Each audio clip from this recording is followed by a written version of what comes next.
Normally for a movie like Coco, I do a full review rather than a mini review.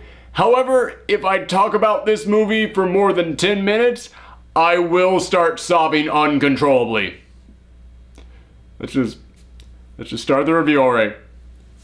Just start the review! Coco is the latest film from Pixar, and it stars Miguel, a young boy whose family for 5 generations has been the greatest shoemakers in their village. However, that's not the only thing they're known for. They also hate music. They have ever since Miguel's great-great-grandfather left his great-great-grandmother and their child to go out and become a musician.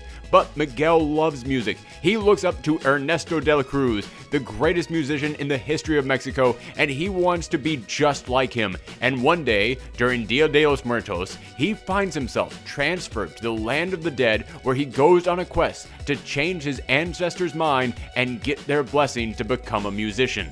Now, I'll start off by saying the story of a kid who wants to be something and the family is opposed to it, but they have to follow their dreams. It's kind of a basic premise, but this movie does so much with that. The reason behind why Miguel's family hates music, it actually has an origin to it that plays throughout this entire film. And typically, a story about having to rebel against your family only really becomes touching and about the family itself at the end of the movie. But here, that's the theme of the story all throughout it. And it really takes some great twists and turns that will touch your heart every step of the way. This story might sound like a basic premise, but as soon as he gets to the land of the dead, this story actually gets so much deeper and sadder than almost any other quote-unquote find your family style movie I've ever seen. And it's not just about family, it's about death. This movie is not afraid to turn to the audience at times and say, hey, life is hard and death is harder. Strap yourselves in, folks, this movie is about to get real. There is one moment in this film where it just stops and becomes incredibly serious to deal with the most minor of minor characters, and it was genuinely touching. Every time this film wants to get emotional, it nails it. I can't lie, this movie had me fighting to hold back my tears by the end of it.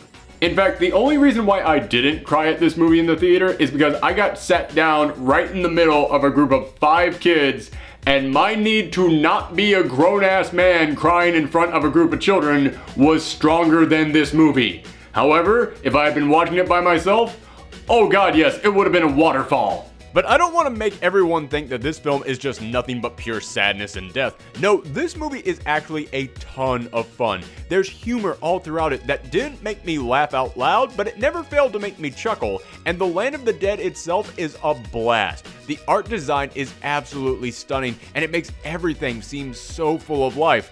Pun not intended, and it makes it feel like the most fun and upbeat town I've ever seen in a movie. In fact, just the way that the Land of the Dead works is really creative. It's not like some magical kingdom, it feels like airport security mixed with the DMV, but that actually makes it feel so much more real. It makes it feel like, oh, I see how this could actually work. This film honestly has some of the best animation in movie history, and it's not just because it had a big budget, but because it had some of the most talented and creative minds that you could find working on. Looking at the Land of the Dead, it's obvious that it looks great, but just looking at all the small details makes it stunning. Or the characters, every single one of them looks completely different with their own unique design, but they all have a common enough theme that you can buy them existing in the same world.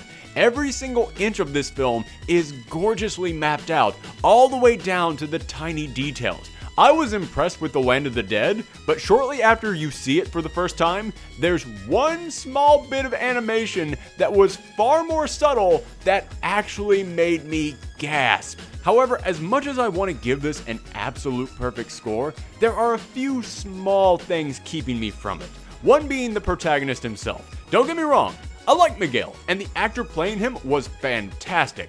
However, every single character in here, even the small ones, were so unique, and I thought Miguel was just kind of your basic follow your dreams style protagonist. And when he goes to the Land of the Dead, he meets all of his ancestors and they become supporting characters throughout the rest of this film. But in the real world, his living family plays a big part in his life but you really only get to see his grandmother and great-grandmother, and the rest of his family is just background characters, or they get one line.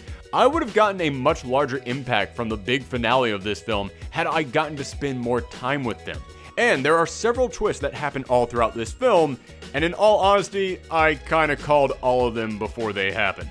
Don't get me wrong, the twists are still great, they're one of the things that makes this story so good, and they also completely change the way that you look at certain characters in previous scenes before you learn that twist, which will make a second viewing of this film so much more effective.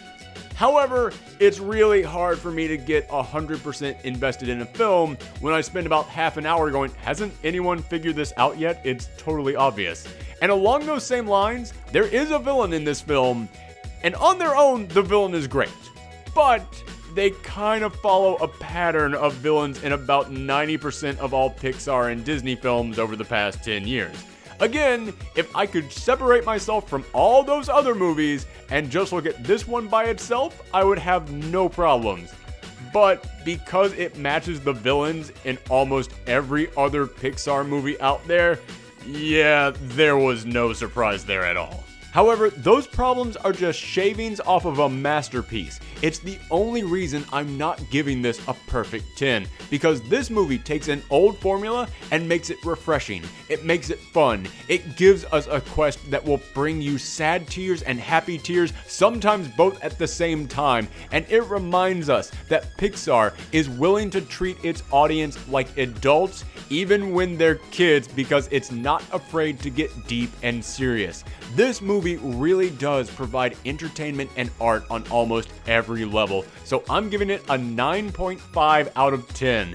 This will easily be in my 10 favorite movies of the year list, and I think it deserves to be mentioned whenever people talk about Pixar's best films. Thanks for tuning in, everyone, and if you like this video, remember we do reviews every single weekend on this channel and other videos throughout the week on everything from the world of geekery, so hit that subscribe button and follow us on Twitter and Tumblr and Twitch at Professor Thorgi. Thanks for tuning in, everyone, and come back next time.